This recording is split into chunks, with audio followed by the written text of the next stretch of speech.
નમસ્કાર વિદ્યાર્થી મિત્રો, મજામાં હશો? આજે આપણે સામાજિક વિજ્ઞાનના પ્રકરણ 8 18મી સદીના રાજકીય શાસકોમાં મુગલ વંશના અંતિમ શાસકો વિશે માહિતી મેળવીશું. સૌપ્રથમ આપણે મુગલ વંશના શાસકો વિશે જોઈએ તો મુગલ સામ્રાજ્યની સ્થાપના ભારતમાં બાબરે કરી હતી. અહીંયા દર્શાવેલા નકશા પરથી વિદ્યાર્થી મિત્રો તમને ભારતમાં તે સમયે વ્યાપેલા મુગલ સામ્રાજ્યનો ખ્યાલ આવશે અને ભારતમાં તે સમયે અસ્તિત્વ ધરાવતા રાજ્યનો તમારા શિક્ષક પાસેથી તમે વધુ માહિતી મેળવશો. ભારતમાં વ્યાપેલા મુગલ સામ્રાજ્યમાં મુગલ વંશના શાસકોમાં જોઈએ તો હુમાયું, અકબર, જહાંગીર, શાહજહાં અને ઔરંગઝેબ જેવા મહાન સમ્રાટો મુગલ સામ્રાજ્યમાં થઈ ગયા. ભારતમાં 18મી સદી દરમિયાન અનેક રાજકીય ઉથલપાથલ મચી જવા પામી હતી, એટલે કે અનેક રાજકીય પરિવર્તનો આવ્યા હતા. 18મી સદીની શરૂઆતમાં એટલે કે ઈસવીસન 1707માં ઔરંગઝેબનું અવસાન થયું. ઔરંગઝેબના અવસાન બાદ ભારત નાના નાના રાજ્યોમાં વહેંચાઈ ગયું. ઔરંગઝેબના અવસાન બાદ આવેલા નિર્બળ શાસકોના કારણે મુગલ સામ્રાજ્યના પતનનો આરંભ થયો.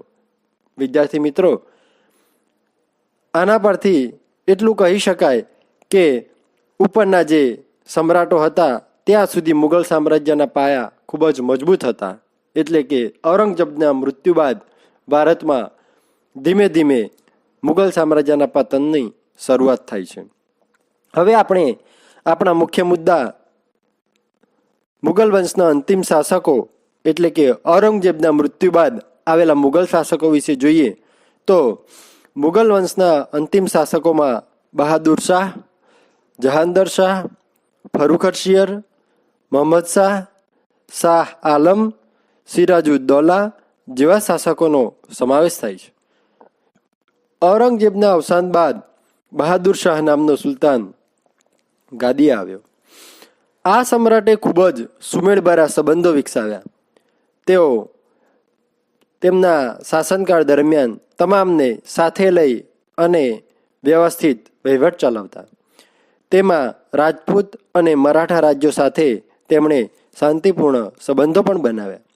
મરાઠાઓ વચ્ચે વારસા વિગ્રહ કરાવ્યો.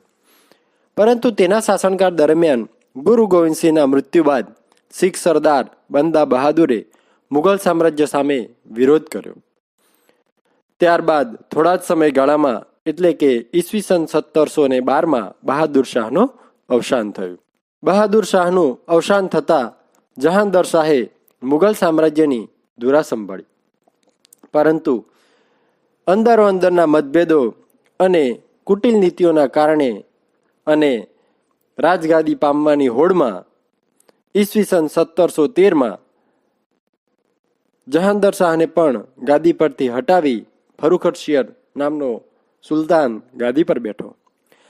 ફરુખરશિયરને પણ લાંબો સમય શાસન કરવા ન મળ્યું અને તેના સમયમાં સૈયદ બંધુઓ તરીકે ઓળખાતા બે ભાઈઓ મુગલ સામ્રાજ્યમાં ઘણું વર્ચસ્વ ધરાવતા હતા. તેમણે આ સમ્રાટને ગાદી પરથી ઉઠાડી મોહમ્મદ શાહને બાદશાહ બનાવી દીધો. મોહમ્મદ શાહે લાંબો સમય સુધી શાસન સંભાળ્યું, પરંતુ ઈસવીસન 1739માં ઈરાનના નાદિર શાહનું ભારત પર આક્રમણ થયું અને આ આક્રમણે મુગલ સામ્રાજ્યના પાયા હચમચાવી દીધા. મુગલ સામ્રાજ્યને તેનાથી મોટો ફટકો પડ્યો. ઈસવીસન 1759માં ગાદી પર આવેલા શાહ આલમ બીજાને અંગ્રેજોએ બક્સરના યુદ્ધમાં હરાવ્યો અને મુગલ સમ્રાટ શાહ આલમ બીજાને કંપનીનો પેન્શનર બનાવી દીધો, એટલે કે તેણે બ્રિટિશ કંપનીની શરણાગતિ સ્વીકારી એમ કહી શકાય. વિદ્યાર્થી મિત્રો, અહીંયા 18મી સદીની શરૂઆતથી મધ્ય ભાગ દરમિયાન વિદેશી આક્રમણોની શરૂઆત થઈ હતી અને આ આક્રમણોનો ભોગ મુગલ સામ્રાજ્ય પણ બન્યું હતું. હવે આપણે વાત કરીએ બંગાળની. બંગાળ મુગલ શાસન દરમિયાન મુગલ સામ્રાજ્યનો એક ભાગ હતું. તેમ છતાં મુર્શિદ કુલી ખાં અને અલી વર્દી ખાંએ બંગાળમાં સ્વતંત્ર રાજ્યની સ્થાપના કરી અને ઈસવીસન 1757માં સિરાજુદ્દૌલાને બંગાળનો નવાબ બનાવ્યો. ઈસ્ટ ઇન્ડિયા કંપની અને બંગાળના નવાબ વચ્ચે ઈસવીસન 1757માં પ્લાસીનું યુદ્ધ થયું અને આ યુદ્ધમાં બ્રિટિશ ઈસ્ટ ઇન્ડિયા કંપનીની જીત થઈ. તેથી બંગાળમાં ઈસ્ટ ઇન્ડિયા કંપનીનું શાસન સ્થપાયું અને નવાબના શાસનનો અંત આવ્યો. મુઘલ સામ્રાજ્ય કે મુઘલ વંશનો છેલ્લો સુલતાન બહાદુર શાહ જફર હતો અને આમ ધીમે ધીમે મુઘલ સામ્રાજ્યનો સૂર્ય અસ્ત થયો. મિત્રો, હવે આપણે મુઘલ શાસનના પતન બાદ રાજપૂત શાસન વિશે જોઈએ. રાજપૂત શાસનમાં રાજસ્થાનમાં જયપુર સૌથી શક્તિશાળી રાજ્ય હતું.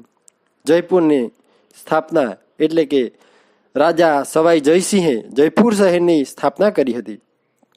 તેઓ મહાન ખગોળશાસ્ત્રી, કુશાગ્ર રાજનેતા, સુધારક, કાયદાવિદ અને વિજ્ઞાન પ્રેમી હતા. તેમણે દિલ્હી, મથુરા, જયપુર અને ઉજ્જૈનમાં આધુનિક વેધશાળાઓની સ્થાપના કરી હતી.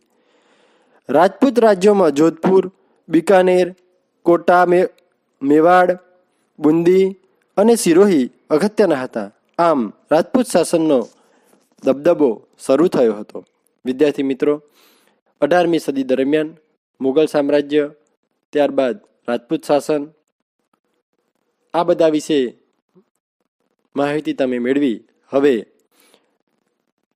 તે સમયગાળા દરમિયાન અન્ય શાસકોની માહિતી પણ તમે તમારા શિક્ષક પાસેથી મેળવશો.